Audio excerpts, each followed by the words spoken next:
Hello guys, the next video is on deadlock avoidance. Okay, previous class also we have discussed about your deadlock avoidance. In order to avoid your deadlock whenever resource having single instances, at that time you are using resource allocation graph. Whenever a resource have multiple instances, at that time we need to use which one here? Banker's algorithm. Okay, so let me go with your Banker's algorithm. In order to detect your deadlock whenever it is having multiple instances, you need to go with your Banker's algorithm. Let me take some notations. I'll just consider I is nothing but processes, J is nothing but resources, K is nothing but number of instances, M is nothing but number of resources, and N is nothing but number of processes. Okay, so here I'll just use four variables. Okay, first variable, what happens is they are given available of J equal to K. What do you mean by this is nothing but it says that K number of instances of resource type J are available in your system. K number of instances of resource type J is available in your total system. Okay.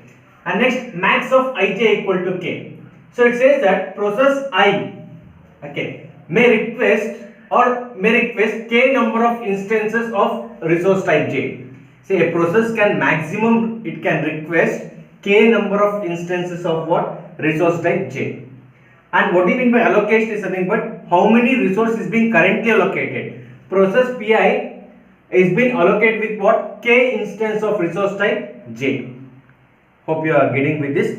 I said in your deadlock avoidance what happens is whenever a process enters the system, it has to specify what is the maximum number of instances of each resource type it may need for execution. That's what it has to specify, what is the maximum number of instances of each resource it needs.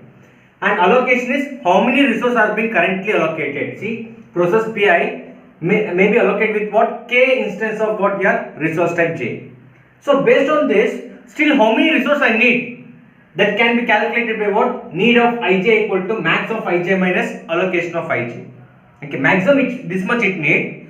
Currently allocated with this, still how many resources I need? That I need to calculate. So in your problem what happens is they'll give available maximum and allocation. You need to calculate your need. Okay, I'll just go with an example for that. Okay, consider 5 processes P0, P1, P2, P3, P4.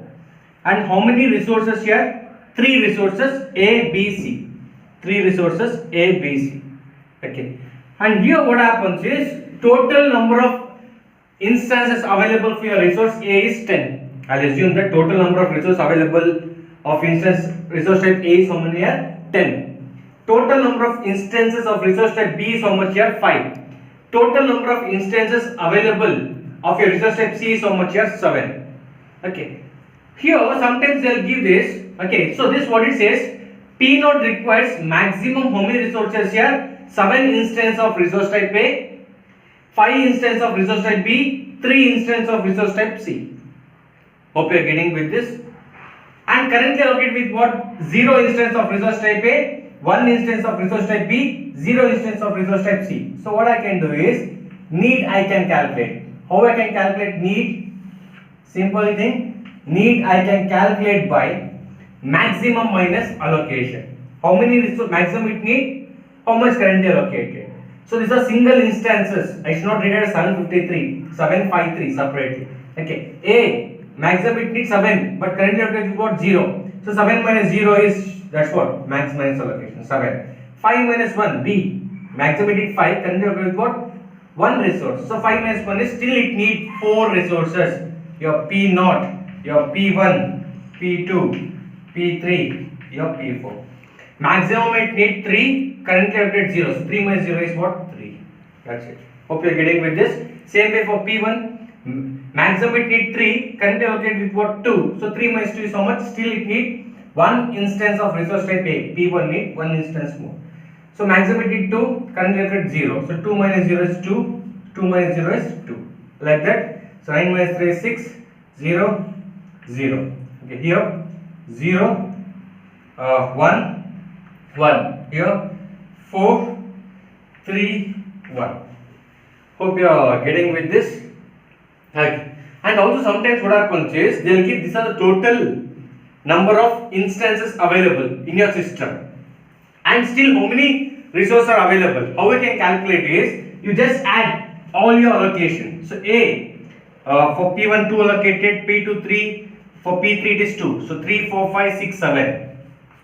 For B 1, 2, and for C 2, 3, 4, 5.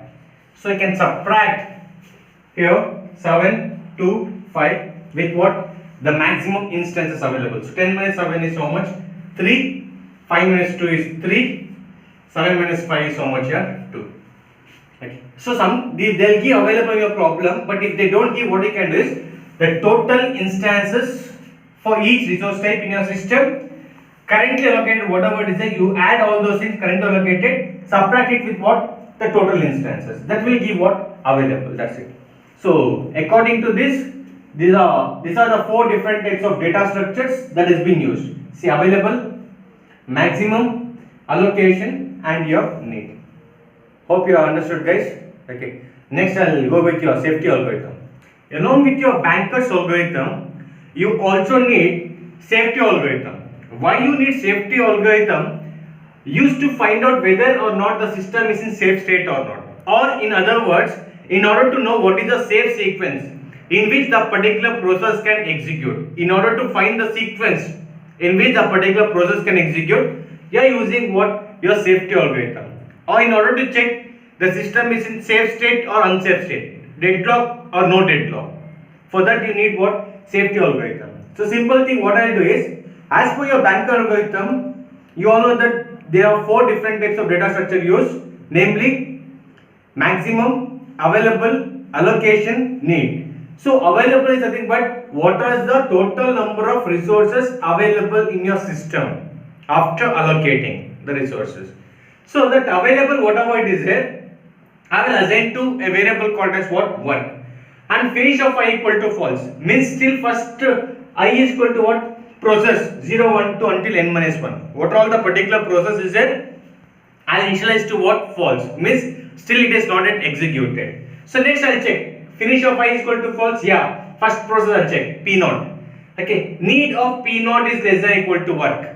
Need of P0 is less than equal to work. Still how many resource P0 need? If it is less than what? If it is less than total available, what happens? You can execute that particular process. Once you execute that particular process, what happens? Once you execute, what happens? The resources, whatever it is being allocated, it has to be released. Once a particular resource is being released, what happens? The allocation, whatever it is there, that is your available, whatever it is there, it will be increased. Okay, that is what? Work is equal to work plus allocation of I. So whichever process has completed, that is going to release. Then what you will do? You will make finish of I equal to true. I just explain this through your algorithm. Okay, see here. What I will do? Work equal to 332. Means available, whatever it is there, I will assign to which one here? I will assign to which one here? Work. And then first P0 I will check. P0 equal to false. Yes. If it is false, I will check. Need of P0 743 is less than equal to available, or this has been assigned as what? Work.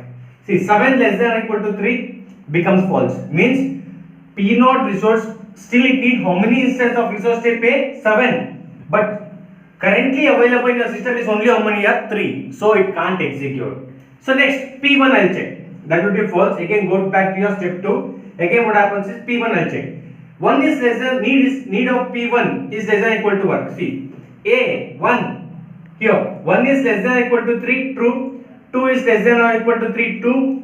2 is less than or equal to 2, it is true. At the time, what does it mean? P1, whatever need is there, it can be executed based on what? Based on the availability. Whenever that is the case, it says that your P1 can execute. Once P1 is going to execute, what happens? It is going to release all the resources. Yes or no? Once execution is completed, what happens? It releases the resources. So the resources, whatever you release, it will be added to what? It will be added to your available. That's what? Work is equal to work plus what? Allocation of the process. So then what happens? 2, 0, 0. So what happens? So 5, 3, 2. That's it. So at that time what happens? P1 can execute. That's what I said here. So work is equal to work plus allocation. Once that is the case, what happens? Finish of I equal to true. Again go to step 2. Means you will check for what? the next process. You will check for the next process.